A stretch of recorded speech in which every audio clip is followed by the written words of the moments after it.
Hello and welcome. It is Tuesday, March 14th, and we have entered week 3 of the class. You just finished out your 2D platformer submission. All of the rest of your week 2 assignments on Sunday, and this round we enter a new set of assignments and a new game project to work on. And a new game requires new approach to the music and a new style of the music.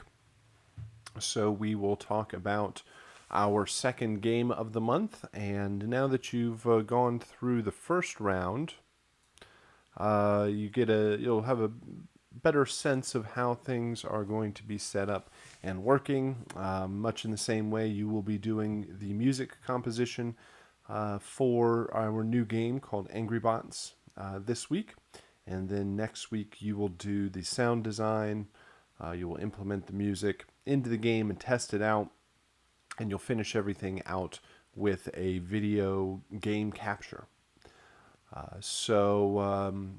Please let me know if you have any questions on any of the material from the previous week.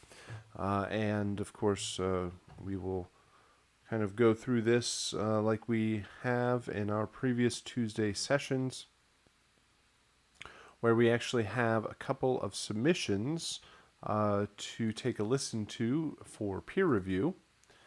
We have 2 final videos that are available for us to take a listen to, and by the end of the month everybody will have completed their 2D platformer video and their Angry Bots video, and we're going to post them up in a discussion board that allows everybody to post their videos, show off the work that they've done. So we'll get access to check out everybody's project by the end of the month.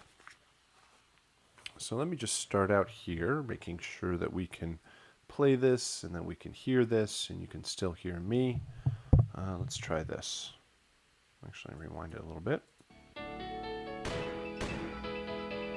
All right, that looks like it's broadcasting. And you're still able to hear me. Excellent. All right, so let's just watch this through.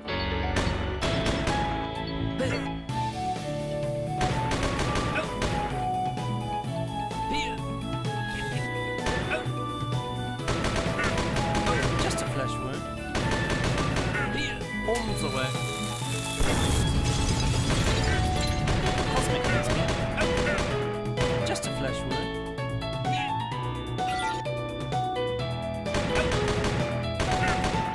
Cosmic mincemeat. Arms away.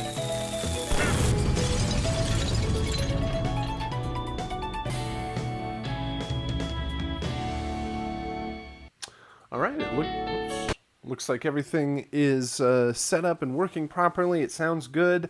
You have the music in there and the sound effects playing at the same time. A couple different things that I listen for. I listen for the music and the sound effects, and then the mix of both of them together. How the sound effects play back with the action on screen, and how the music transitions from from the intros to main loops and into the endings. So I think that the music works and is very appropriate. I think when you jump off the end and it transitions into the ending cues, it works out well. Let's see if I can find one of those.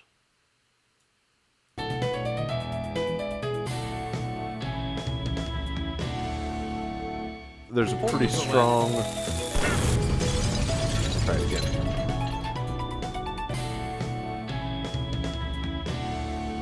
There's a pretty strong attack at the beginning of the ending cues that kind of puts a punctuation on the transition from the main loops into the endings. So that works and they resolve nicely, and it kicks back up when it starts over again. I think that the music is at a pretty good level overall. I think the music and the gun sound are balanced pretty well, but some of the dialogue, the lines of the taunts and some of the, let's see, the jumps and the enemy deaths.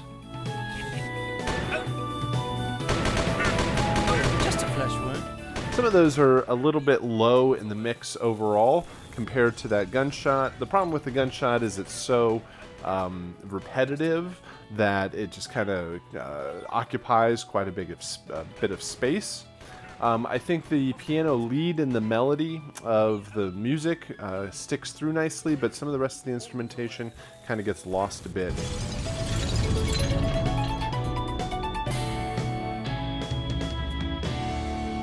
Like when it's just the music by itself, I think it works out.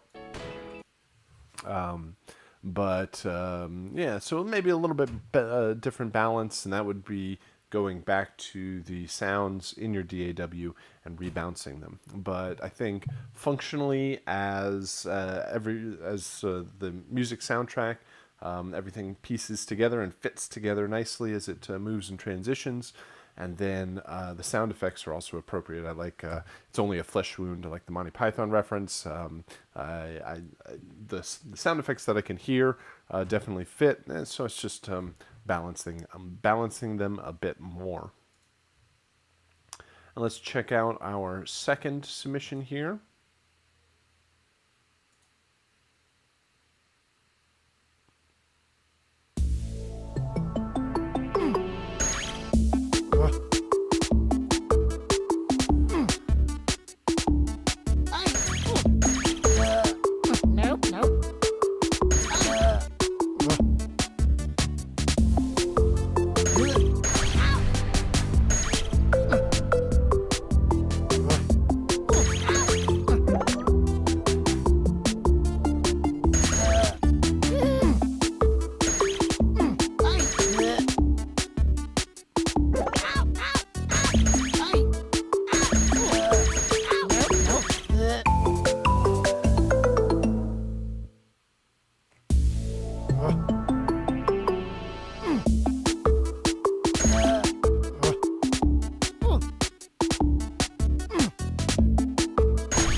I think the music fits very well. I like the lead, kind of the lead tuned percussion instrument. It almost sounds like a... You can hear it in the intros and endings a little bit later. Almost sounds like a kalimba or some sort of metallic tuned percussion. I think the energy works well for the game. I think the mix of the music and sound effects works. The gunshot is maybe a little bit too sci-fi for this particular, the look of the game. Could be maybe a little bit more cartoony. The only thing that I see that isn't working properly is the bomb pickups. So if I go over here, you just, you can't actually pick up the bomb pickup. You just kind of push it around. But if you shoot it, it does work correctly. Like this over here happens again, right? It comes down, you don't actually pick it up. But if you shoot it, it explodes. So that means that your bomb pickup sound is not working properly. The game is set up as such so that all the assets have to work in order for that asset to work in the game. Meaning that when you want to pick up the bombs in the game, the sounds have to be there, and the art has to be there, and the programming has to be there. So we know the programming and the art is there. It's just the sound is either not correctly named or it's missing or something to that effect. And so that's just something to double check. It kind of threw me off when I was first building the game. I would just like take out random sounds and try to break it and see what would happen. And it kind of threw me off when things weren't working. Like I think if the gunshot sound is not there, then it won't even fire the weapon. Here in the chat, it's weird because sometimes it does let me pick it up. Yeah, it could definitely either not work or work intermittently. It probably, for the majority, does not work, and then every once in a while it kind of screws up and lets you pick it up. But yeah, if certain things are missing or not working properly, then it's probably something in the setup of the sounds. But everything else, I think, works quite well. I think all of the sound effects work well together. The music works nicely against what is the lead line or the lead instrument through here. What did you use? Like, what was the source of it? Yeah, the gunshot, the only other thing I noticed. Everything else, I don't hear any taunts.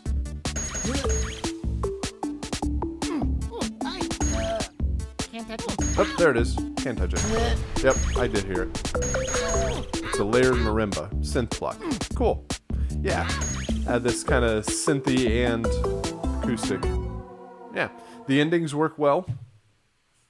I definitely, that's very good. You actually put an ending on it, meaning that the music ends and then you have the little credit thing, the credit screen, which is always very good. A lot of these videos that I hear, the gameplay will just be playing and it just stops. So you obviously cut it at a place that makes logical sense, and then always good to have something on here. Just other good things to point out. You actually put your name on here. I see a lot of these videos. I mean, I understand for the purposes of the assignment, that's one aspect, but if you're actually intended on using this and showing it off to folks, both folks did this. You put your name on there. I see a lot of these videos where I'm like, oh, that's good sounds and good music, but if I were anybody else, I would have no idea who this was for or where this came from. So those are always good things and very just subtle things that always help. Okay, so two good examples. It looks like it all came together. Did you have any issues in making other than the bomb pickup? Any other issues in making all the sounds work or the sound effects or the music working together? Did the music actually make sense when you built it in the DAW and then you put it into the game? These are often things that people run into in the process where there's intention with the music and the composition. Okay, here's my ideas for drums and harmony and rhythm and melody, and then I have to kind of split it out into the 9 files and put it all back together to make it work. Then you build all the sound effects, and then you take all of those WAV files and you put them into the game, and like typically 75, 80, maybe 90% of the way your things are already set up and working properly. But every once in a while, you'll run into issues and kind of identify that kind of you don't see the full picture until you put it into the game, and then you can identify where any issues might be, and then often you go back and it's kind of a cycle of revision as you go around. Here in the chat, Marcos, my biggest challenge was making the melodic idea go with the style of the game. If I chose the wrong instrumentation, it loses the fun part of the game. Absolutely. Appropriate choice of melody and instrumentation, making sure that it kind of fits the vibe of the game is always, and those are the more subjective aspects where dealing with a client, You might deal with some clients that know very specifically what they want. You might run into clients that very specifically know what they want, but that can't actually describe it to you. Or clients that have no idea what they want, but still really care that it sounds really awesome. And then you also get clients that can't tell you what they want, and also don't care. And I don't know if that's the right way of saying it, but leave it up to you entirely. Where they say, "Hey, we hired you as the music composer, as the all-around audio person. We leave it up to you for all the creative kind of decisions." And that can be really great because there's a lot of creative control that you have in the process. But it can also be very intimidating because you have to identify exactly what you stated there: the correct instrumentation, the correct composition, and you'll obviously, as the music composer, dissect it a lot more thoroughly too. But that means there's a lot of choices to be had in that process. So both ends of the spectrum can present their own challenges, of somebody who knows exactly what they want and micromanages the whole process, to the other side where they know very little of what they want and leave it entirely up to you. That if we are talking about your instrumentation and your choice of instrumentation, your composition, the appropriateness of the music to the game, that's a whole lot better stuff to be talking about, because that means you formatted everything, it's working in the game, it's set up to work properly, and it is functioning correctly. That way we can get, the more the objective stuff is taken care of, we can get into more of the subjective aspects, which then becomes more so up to the client and their intentions for the music. All right, so two good examples and two different directions and things to talk about. So let's go ahead and get into the new assignments for this week. The new composition for week 2. Our new game is called Angry Bots, and very much just in the same way as 2D platformer. It's made in the Unity game engine, made by Unity Games, and is a pretty complete game demo that has a lot of room for our music and sound effects. So it's a freely available game demo project that is available for free on unity3d.com. It's available in the iOS App Store and the Google Play Store. And it's there to demonstrate the technology of the Unity game engine, which we'll talk more about the technology as we continue through the month. And there was and are sounds currently in the game.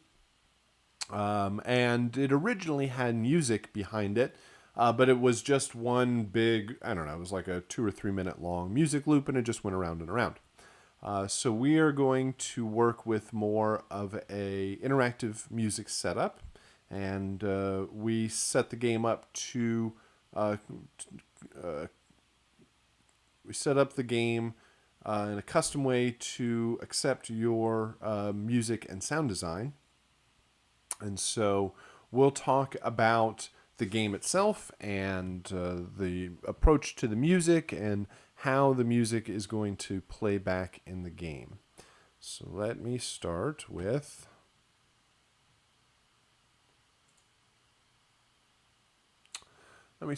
this. And let me turn down the volume for now. And set it on to loop so it'll go around. All right, this This game is called Angry Bots, and you are a mercenary or the main character in the game, and you are infiltrating a robot factory, and the robots are none too happy that you are there, and so they are bent on your destruction. And the game is heavily focused on the idea of ambient and action, or sometimes known as battle and exploration, where the most of the action in the game is centered around these short battles with the different enemies or robots that come out to attack. And there are 3 different types of robots, and each one of these robots are going to have their own musical theme that plays when you are battling with that robot. So the idea of the music centers around the idea of ambient and action, where a lot of times in games you are wandering around looking for the next part of the game, looking for the next part of the story, looking for more enemies to fight, looking to progress the storyline, and often you are just kind of wandering around trying to find the next part of the game. So this is often known as ambient or exploration mode, where you may be lost, you may be intentionally wandering from one point to the next, but there is less action going on in the game. Then the robots come out to attack. There are enemies around, and all of a sudden the music and the game is going to switch to the action mode. So you have action and ambient. Most of the time you are hearing ambient, but when these robots come out to attack, you are going to hear their corresponding action theme. So our challenge is, how do we go from lower intensity ambient music to higher intensity action music? And when I describe or talk about the ambient music cue, I'm not talking about the genre or style of ambient music. When we discuss ambient, we do not mean the music itself is like low or slow or boring, or it's just a pad or a drone that just doesn't have much change or variation over time. We're not trying to lull the player into a state or lull them to sleep or anything like that with our ambient cue. The ambient cue just means less than action. The ambient cue can have drums, it can have rhythm, it can have strong pacing and instrumentation. Just whatever is in the ambient cue, the action cue needs to be even bigger and louder and stronger than that. So the main thing we are discussing when we talk about ambient and action music is a difference in intensity. However big and loud and strong the ambient cue is, the action cue is going to be even bigger and louder and stronger. So this often means adding more instruments, changing the rhythm, or adding, maybe going from a halftime or going from a regular tempo to double time. It could mean adding faster instrumentation or more intense instrumentation. But our main challenge is, how do we go back and forth between the ambient and the action music? So along with this video, actually I'm going to take a quick pause and just let the sound effects roll here for a little bit. Let's see that this is all working and broadcasting. Hold on. All right, so I'm just going to start this and let it go through one time and let you check it out.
Okay.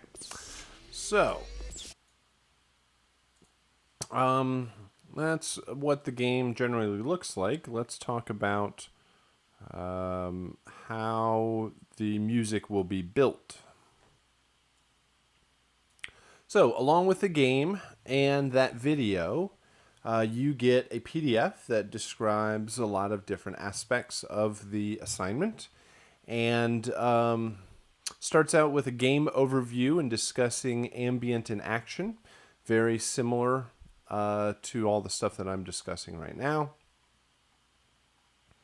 How to play, it's a little bit more complex to control overall, but you can use the up, down, left, and right arrows, and then you are using your mouse to click, and wherever you point your mouse will be the direction that the character fires. There's a couple of YouTube links for reference videos to give a sense of maybe the style or approach of the music. Musical style, high energy, over-the-top music production style, fast electronic, or epic metal. So again, one of the main things that we are focused on with the music is the difference in intensity, going from a lower intensity to a higher intensity. The game also is much more futuristic and aggressive and dark, and there's a much more opportunity for stronger music styles. Also much more modern production styles. So like I said, high energy electronic music, epic metal, intense orchestral lines, just big and strong and loud. Same thing goes with the suggested instrumentation. All of those really revolve around intense, strong instrumentation. The music system. This will discuss how the music will switch back and forth between ambient and action, and that's one of the next things I'm going to talk about here. Cue themes with screenshots and information about each one of the cues, but what I really want to get down to is the asset list here. So there is a total of 7 files that you will create for this composition. 4 of them are longer music files, and 3 of them are stinger cues, and we'll discuss what the stingers do for us here in a bit. So, starting out with the ambient cue.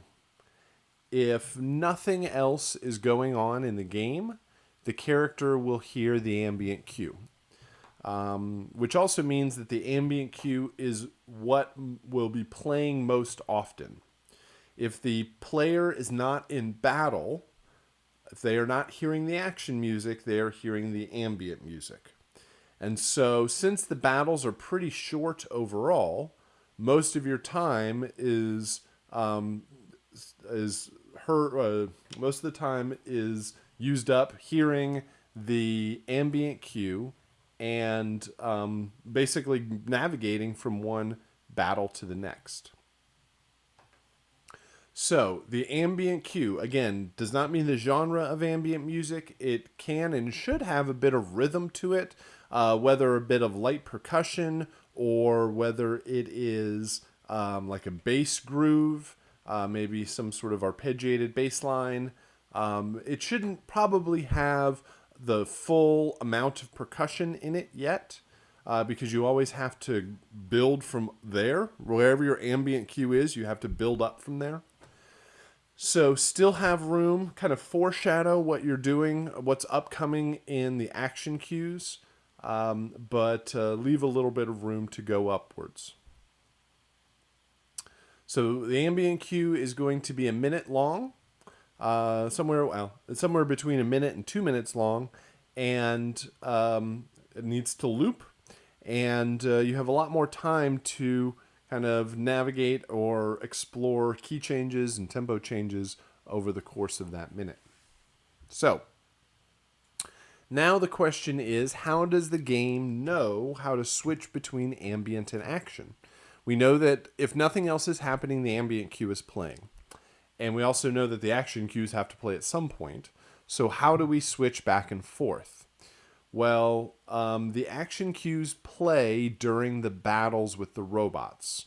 So how does the game know when the battles are happening with the robots? What does the game use to determine when the battles are happening and thus determine when the action music needs to play? And the quick answer to that is the game uses health points to determine when the battles start and stop. Meaning that it waits until somebody actually loses health points, either your character or one of the robots. So let's start from here. When the game starts, the ambient cue is heard. And then this buzzer bot pops out and causes damage to the player. So, right there. And as soon as somebody loses health, which your character does right there, gets zapped, then the music will immediately switch from ambient over to action. Now, you are not guaranteed where that is going to be in the music, and you're not guaranteed where that change is going to happen, but that's what our stingers are there for. We're going to use the stingers to help hide the sudden transition from ambient to action. But it's okay. You can much easier jump up in intensity, right? So you just got hit, you just took some damage, the battle is on, your pulse is racing, so the music can kick up in intensity pretty easily. So now we switch over to the action cues. We have 3 different action cues, one for each type of robot. They're each going to be 8 bars long. They're going to set up to loop. They're going to be 44.1, 16-bit stereo files. So 3 different robots, a buzzer action, a spider action, and a mech action. So this first one is the buzzer robot. It has this lightning bolt zap, and as soon as it zaps you, or if you happen to shoot it first, the music starts. And the game always knows what characters are on screen, and it knows which one took health or lost health points. And so the battle's on. It immediately switches over to the action cue. It's a hard cut from one to the next. And now with the action music playing, this is when you need to have full percussion, full drums, full rhythm, the pace to it. The instrumentation needs to be loud and strong. It's action music. The robots are shooting at you, chasing you with lasers and rocket launchers. It needs to be fast and loud and intense. So that's the main characteristic that we're listening for in the music, especially when we get to the action cues. So now notice that the battles are really quite short, right? Just a couple of seconds, right? Here comes the buzzer, bam. Just a few seconds later, it's destroyed and the battle is over. So very quickly, it's going to shift back from ambient to action and back from action back to ambient. And so that's why our cues are pretty short. 8 bars long. It's not going to go round but once or twice before most battles are over. And it takes about 3 seconds to fade back to the ambient cue. So it doesn't just hard cut back, right? As we're going from action to ambient, it just hard cuts, turns off ambient, plays action music. That works because you jumped up in intensity. But you can't just drop back down. It doesn't feel natural. It's sort of like your heartbeat. If somebody jumps out from around the corner and scares you, your heartbeat skyrockets and just jumps up very, very quickly. But then you realize, oh, it's just your friend, and it's really you're in no danger, and so your heart rate kind of slowly comes back down. It doesn't just drop back down. Oh, that's just my friend. Oh, then my heart rate just drops.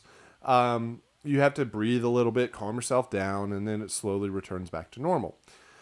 So same sort of thing with the action music. The bottom can't just drop out. You have all this drums and rhythm. It just won't. It'll come to a crashing halt.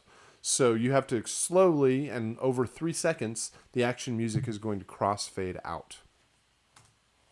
Then back to the ambient music. You hear the ambient music until the next battle. These are called the spider bots. They have robots. They're basically bombs on legs, and the legs or the robots get closer and closer to you, and then eventually they will explode. So they have their own 8-bar music loop, and that will play as soon as they kind of spring to life, and then you can destroy them. Here's another one over here. Where'd that one go? Right here. So no music. As soon as they spring to life, right there, then the action music starts. Then you destroy it, and over 3 seconds, it fades out back to ambient cue. And this is the kind of progression that we go back and forth. Starts out the ambient cue, battle starts, music comes in immediately, battle is over, music fades out over 3 seconds, so we can start over again. Here's another spider bot. You'll actually encounter the spider bots the most through the map. And this last one here is called the mech bot. It's kind of like a boss battle, patrols the different hallways, and takes a little bit more to defeat it. This particular piece of music should probably be the strongest. You can kind of balance the music against the size of the robots. The buzzer bots meant to kind of buzz around and be a little bit more annoying. The spider bots work at kind of a double time feel because you got all the legs kind of skittering across the floor. And then the mech bot often works at kind of a halftime feel because it's bigger and stronger and slower moving. So you can kind of play with each one of the action cues that way. Each cue should have its own unique instrumentation so that whenever you encounter any one of those robots, it becomes really identifiable as to which robot is coming at you. It gives you a little bit of that gameplay information, and it also becomes like the musical voice for that robot, so it can be easily identified. So let's listen to some examples here. That's my long-winded explanation of Angry Bots. We have a couple of examples here.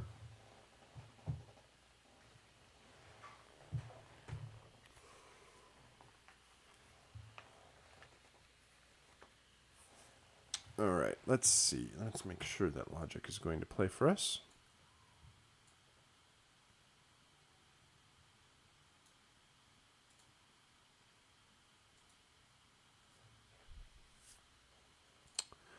And let's see here.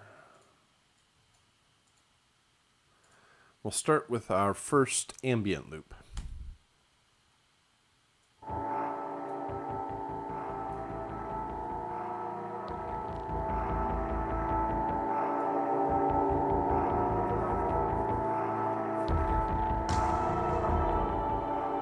So this does start out as a kind of a pad and a drone, which is okay as an element, but it definitely should not stay there. There's a little bit of percussion that comes in.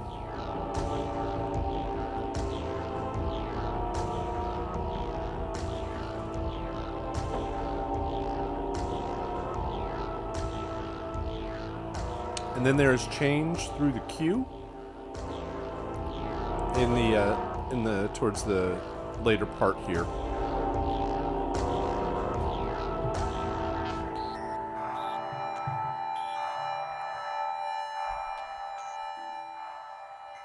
So the ambient cue needs to have change in development, should have a little bit of rhythmic ideas to foreshadow what's coming up, should loop. Here are 3 action cues. Now again, wherever the intensity was with that music, our action cues need to be even bigger than that.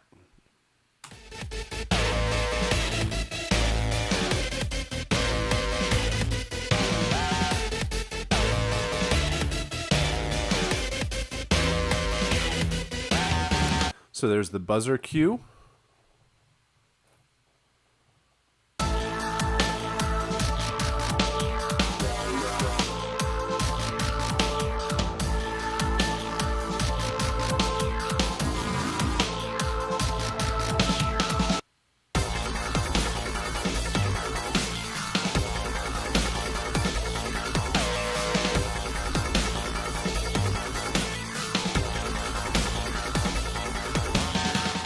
So you can hear that each one of them has their own kind of melodic idea, changes in the instrumentation. Now, in 2D platformer, we said that the instrumentation has to be consistent all the way through.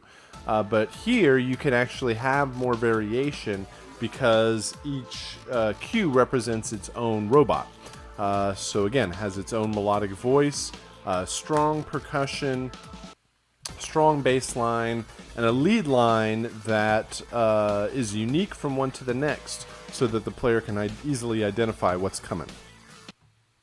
All right, we haven't actually talked about the stingers yet, and the stingers are there to help the transition from ambient to action. So let me just show you. Let me bring over an ambient cue here. Let's say this was playing, and then our mech robot shows up. So the ambient cue is going to immediately cut off, and the action cues are going to start to play. And at the point, there is that transition from one to the next. As I mentioned before, this is a very hard cutoff. You're not guaranteed at all where you're going to be in this ambient loop. So when this drops in, we want to use the stingers here to kind of hide that transition so that there's something else to listen to, and it kind of hits pretty hard and gets out of the way quite quickly before the action cue continues to play. So let me just play through this one time.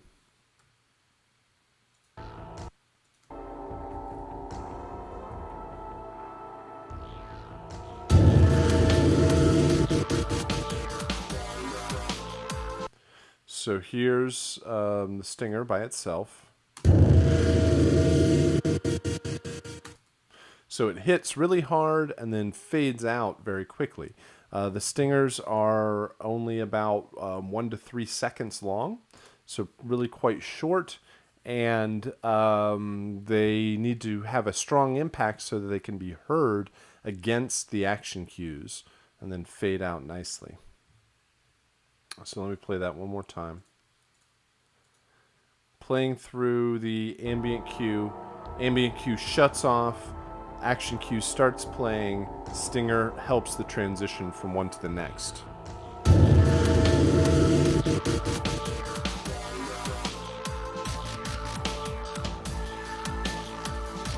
It's also there to emphasize that the action just has started. Let's bring out another one, or just listen to all 3 of these.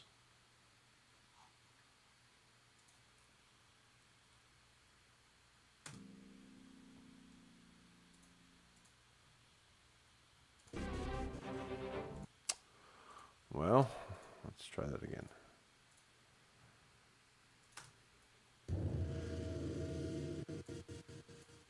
Turn it up a little bit. There's the next one.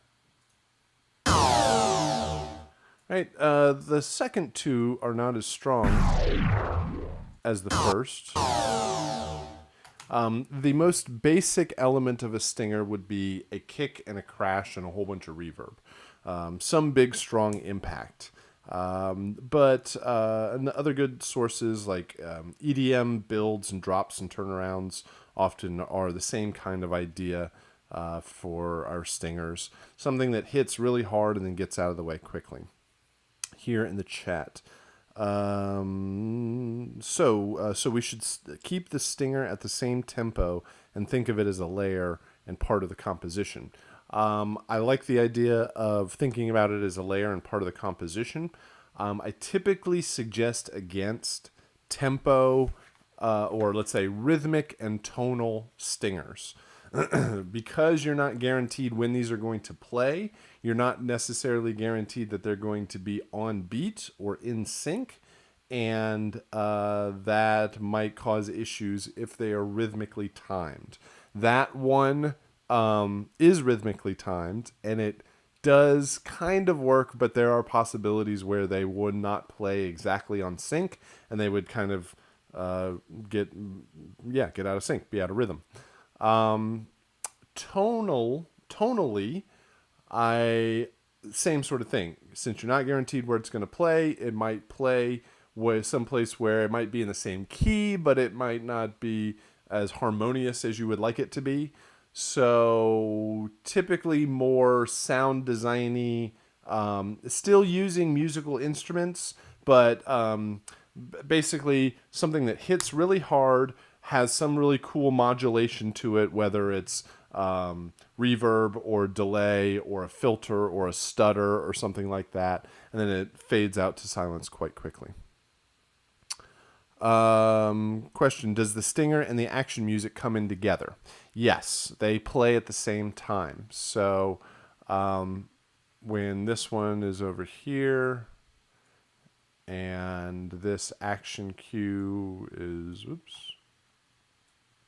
here, this stops and this starts exactly at the same point, and then the stingers play right at the same time as the action cues. Of course, the game does this flawlessly in real time and puts them all like sample accurate to each other. But yes, this one stops and these two play exactly at the same point. Or let's say this, you would hope they would be perfectly exactly at the same point. And most of the time it would be, but there is a chance that they may not be like sample accurate, although we're not sure that that really matters in this case. So it all depends on the music. So let's listen to some other examples. Where did my headphones go? There we go. This one is more orchestral.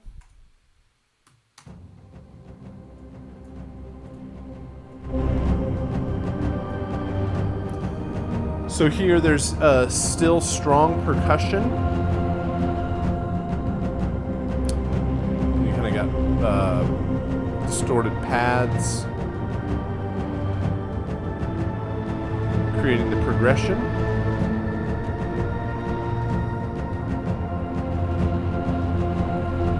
And then here are 3 action cues.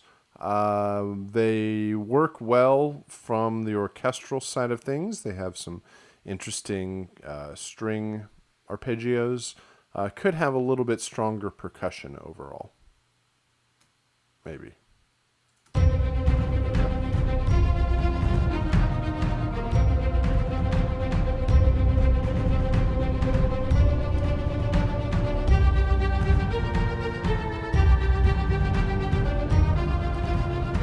I think they used action strings.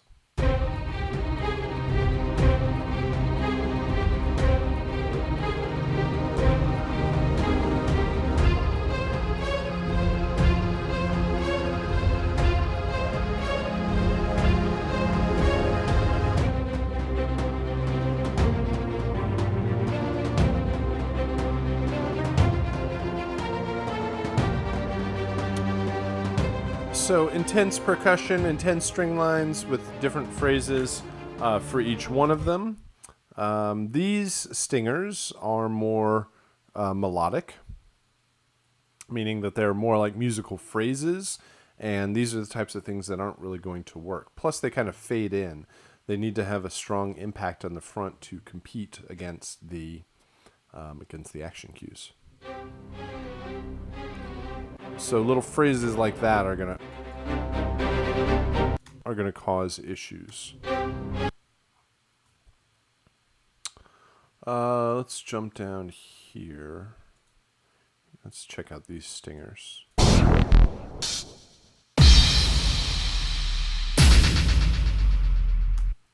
These work as large impacts, especially the last two. The only problem is they do get cut off at the end, so make sure that they actually fade all the way to silence. Let's see, what do these sound like? Let's do this.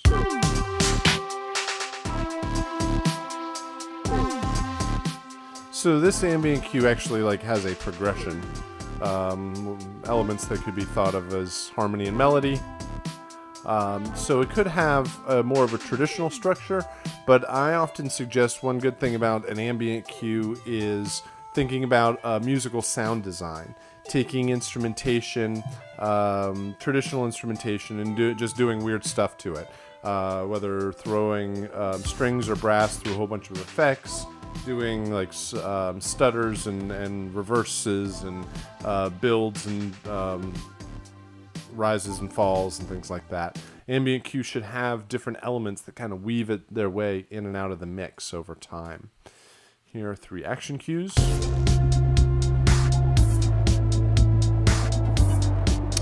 So these are rhythmically, they have stuff happening, but they're not very intense overall. You want to make sure that there's an intensity for each one of the robots.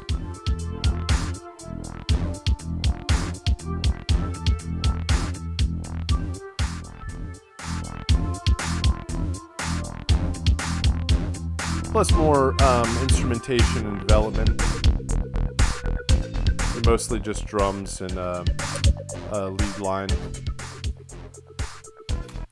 So just a couple examples there of different approaches for Angry Bots. A couple of other things that might help. Make sure to match your composition to the genre of the game. You want to kind of make sure you nail the aesthetic and theme of the game. Nothing too light and easy. Sometimes I get music that it sounds like I want to like jam out and party with the robots. It's very like upbeat, still in a major key, and it's like, hey, happy fun time with the robots. Remember, they're not happy you're there. They're chasing you around with rocket launchers and laser guns and all sorts of stuff. So make sure it's as intense and epic as it requires. Ambient cue needs to be able to transition to action cue immediately. It's going to switch from one to the next, so maintaining key and tempo works well. Messing with double time and half time to kind of center around one tempo, but change the pacing can help. Action will transition to ambient after 3 seconds.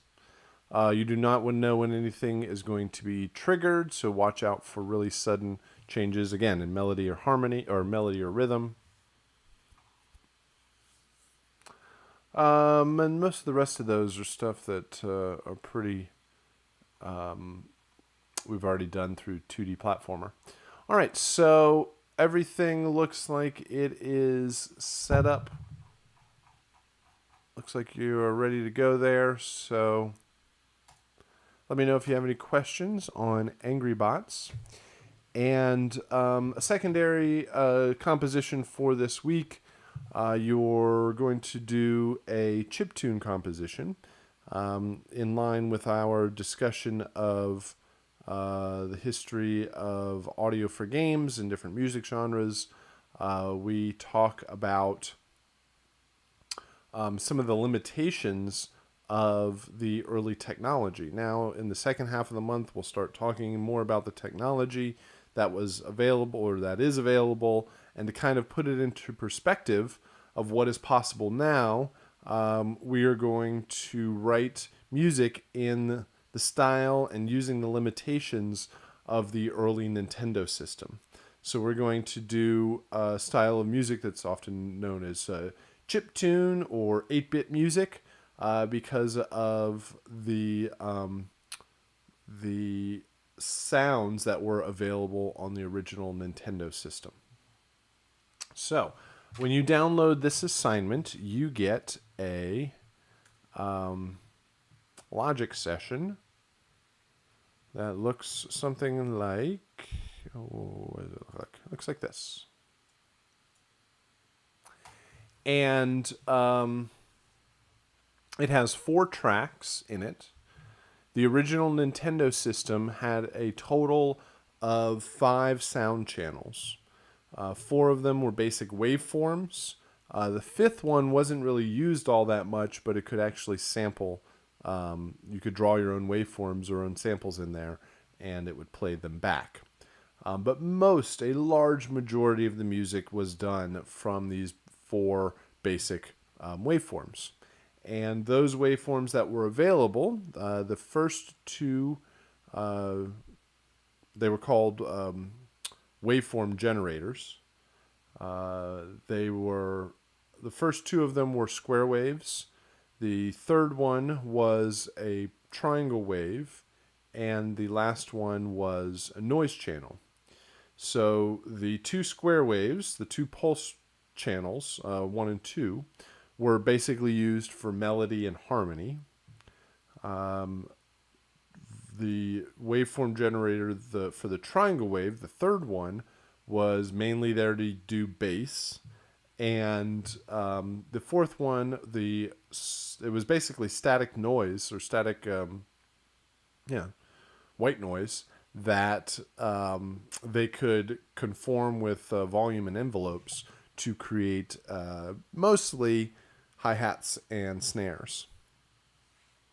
And so you will be using these limitations of only 4 simultaneous sounds and utilizing, provided with this session, there is a series of EXS24 samplers loaded up with different presets from, or different waveforms captured from the original Nintendo and Famicom system. And so you can use these sounds and choose any 4 of them at a time.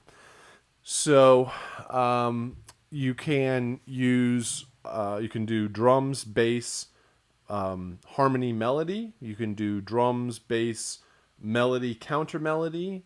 You can do drums, melody, and harmony. Basically, requirements for the project: you have to have drums, you have to have a melody. How you end up using the other 2 channels are more up to you. You also have to change the melody sound at one point. The Nintendo really had a very limited sound palette, but it could change sounds very, very quickly, basically note to note. So you have the opportunity to use more than 4 sounds, but the limitation is you can only use any 4 at one time. So there's quite a long list of different sounds that are available. Once you hear a lot of them, they will sound quite familiar. And so you loading up this session, you have 4 tracks. You have EXS24 here. We do have some effects. On the original Nintendo, you could do volume change, you could do pitch change, you could fake a delay and a reverb. It wasn't really delay and reverb. You would just repeat the same note over and over again very, very quickly to sort of simulate that effect. But we're going to cheat a little bit, and we have the ability to use a compressor, in EQ, a delay, and Space Designer. You certainly did not get Space Designer type reverb on the original Nintendo, but they did have some variations of reverb effects, so we throw that in there. Like I said, you can use more than 4 tracks, but only 4 of them simultaneously. So all you're going to do is duplicate a track. Oops, not that way. And then you can go into the EXS24 of this channel and change to a new sound. So a lot of the really good compositions that I hear end up switching sounds quite frequently around and around. So I got a few examples here that I want to play. Oops. Let's see if I can get this set up to play.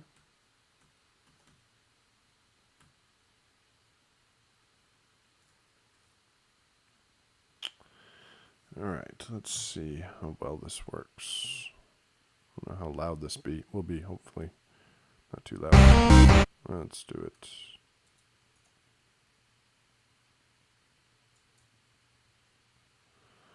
Let's do this. And now I can turn it down. Okay, here's one.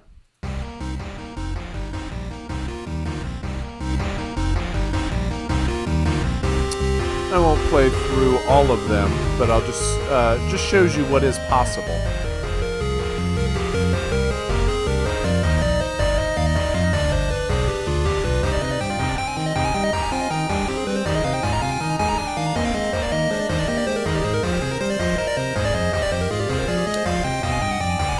especially this part right here.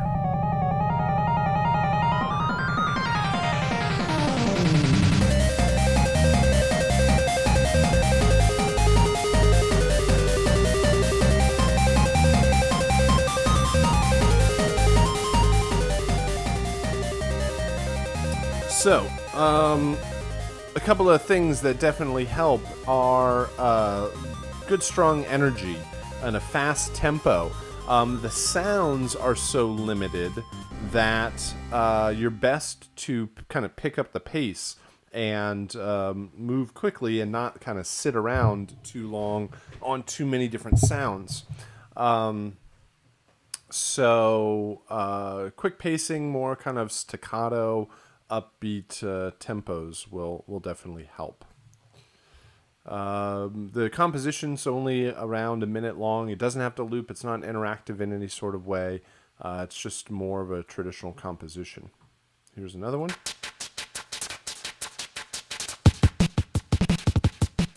Again, most of this is done through a whole lot of switching of different sounds.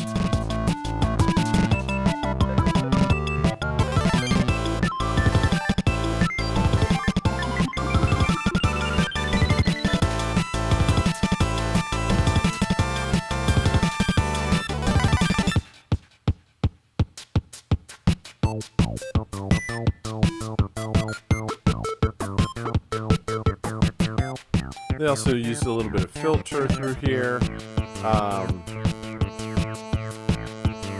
Again, much more staccato. Also using a lot of arpeggios, very quick arpeggios. Gives a very familiar sound.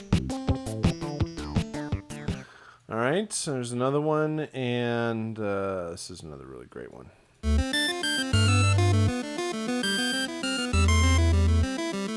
Again, these are all done using the same restrictions.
So, using the palette of sounds, using multiple tracks only, I had to go back and look at the screenshot of that to always make sure that there's only 4 sounds playing at any one time. It's just constantly switching back and forth between lots of different really fun ideas.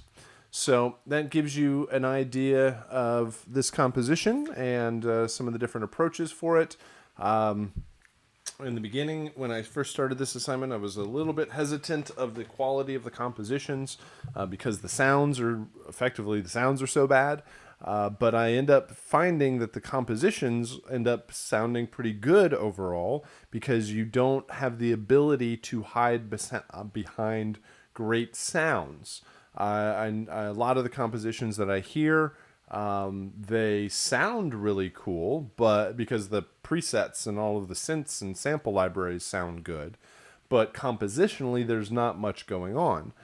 Here you take away all of the great sounds and you're basically stuck with very simple waveforms, and so your focus on melody and harmony and development definitely shines through. So just a couple of different approaches to this project and a couple of ideas to think about going forward.